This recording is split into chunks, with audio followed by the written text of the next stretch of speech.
Bonjour et bienvenue dans une saga, une chronique, l'émission qui parle des sagas cinématographiques. Aujourd'hui je vous emmène à Jurassic Park parce que je n'ai peur de rien, même pas des vieux dinosaures du cinéma. Sortis entre 1993 et 2001, les trois films vont du statut d'œuvre pop cultissime à celui de gros tas de merde. Bon, d'accord, je l'admets, cette blague était bien trop convenue et vous êtes déçus. Mais laissez-moi quelques minutes pour rétablir le courant entre nous.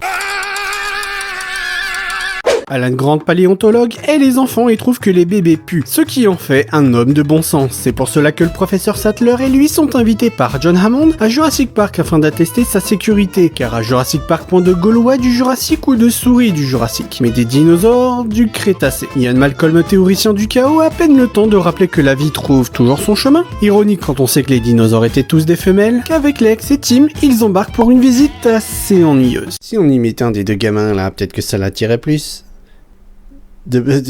Heureusement, une tempête tropicale met en rade le système de sécurité, permettant au T-Rex de se faire la malle. Sa vision étant basée sur le mouvement, Alan y voit enfin l'occasion de se marier un peu. Bon les mieux, j'espère que vous êtes fort 1, 2, 3 soleil, parce que là je peux plus rien faire pour vous.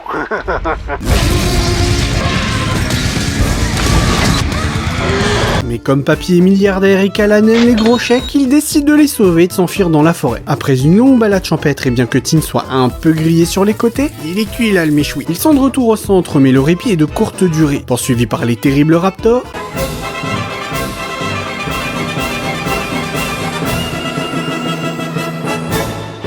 ils sont sauvés par le T-Rex.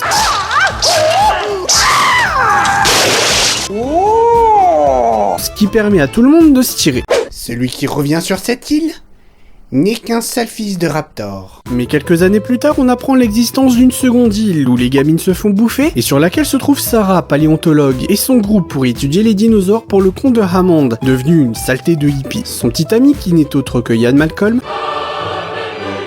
décide, après un flashback post-traumatique,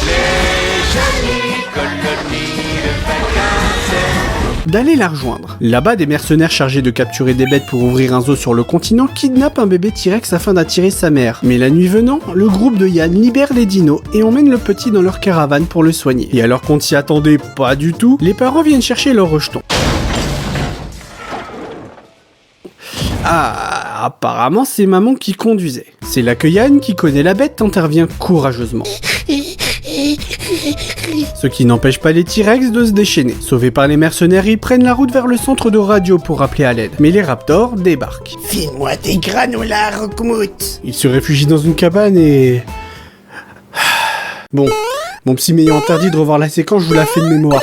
Alors c'est une histoire merveilleuse impliquant un raptor, Kelly, la fille de Ian, et une barre métallique. Et la petite elle se met à faire des tourbillons sur la barre. Et là elle tape le raptor. Et là le raptor il meurt. Et du coup papa Ian il est content et les réalisateurs aussi.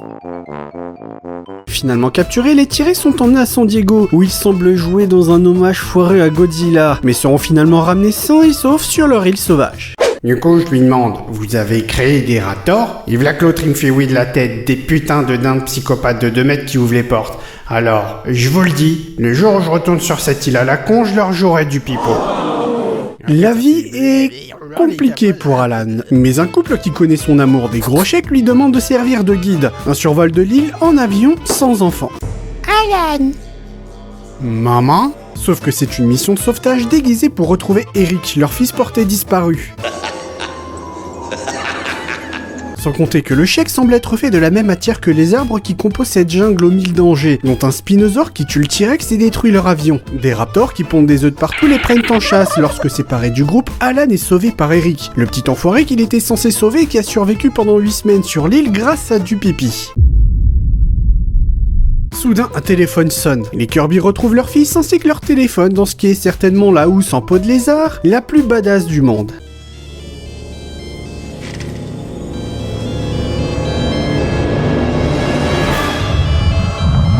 Bon, l'effet comique est sympa, mais faut pas en abuser. Tout, vous saurez tout sur le zizi, le vrai, le faux, le laid, le beau, le dur, le mou qui a un grand coup, le gros touffu, le petit joufflu. À l'abri, Grant se rend compte que les raptors veulent récupérer les œufs que Billy, son assistant, a volés. Heureusement, il sera puni par le mauvais sort et se fera bouffer par des pélicans à peau de couille. Les ballons, Alan, ils flottent. Et tu flotteras aussi. Ils flotteront certes, mais sur un bateau, récupéreront le téléphone dans ce qui est certainement la housse en caca la plus badass du monde pour appeler les secours, puis se feront rattraper par les raptors qui récupèrent leur progéniture et font des câlins quand Grant commet l'irréparable.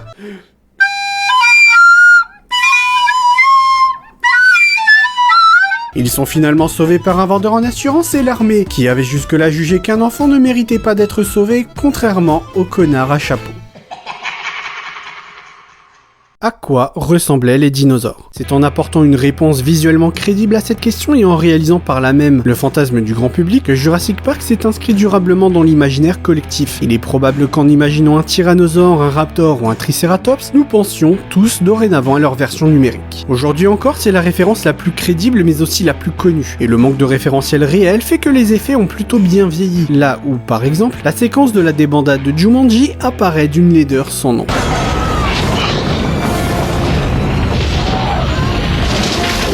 De plus, si les scientifiques de Jurassic Park comblent les trous manquants de l'ADN des dinosaures par de l'ADN de grenouilles, les créateurs, eux, comblent nos méconnaissances par quelques artifices au service du spectacle. Ainsi, si personne ne fut choqué des libertés prises dans le premier volet, les choses se sont légèrement gâtées par la suite. Difficile, quand on doit composer sans l'élément de surprise et sans la plupart de ces personnages certes archétypaux mais iconiques, de ne pas tomber par facilité dans la surenchère. C'est malheureusement ce qui s'est passé, et face à des prédateurs à l'intelligence et au comportement quasi humain, la magie, elle, s'en est grandement allée. Parce que si on veut bien admettre qu'un raptor sache ouvrir les portes ou que la vision du T-Rex soit basée sur le mouvement, les voir former des couples dignes d'une sitcom, jouer à cache-cache, ou se retourner quand on les appelle, c'est, comme dirait ma maman, un peu BZF. De plus, on peut nier le plaisir qu'on avait de voir dans le premier la vanité et l'insouciance punies par la libération vengeresse de ce que la nature avait de plus grand et de plus puissant, et ceci dans un endroit tellement symptomatique à la fois de la naïveté et de l'avarice de l'homme. Un parc d'attractions. Mais par la suite, en même temps que le parc s'en est allé, le cynisme et l'humour noir ont fui. Ajoutez à tout cela des personnages désormais relégués au second plan, dont la maladresse aura vite fait de nous irriter, qui ne servent plus au mieux que de prétexte à des sous-intrigues bidons,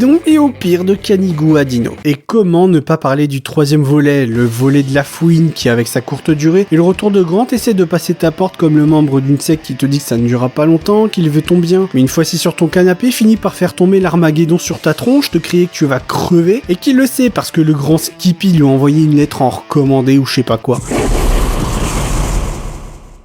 Mais au-delà de tout ça, et malgré de suites indignes, le nom de Jurassic Park est suffisamment prestigieux pour être resté une franchise connue de tous. Quant à la nouvelle trilogie, je mettrai ma main à couper qu'ils auront appris de leurs erreurs.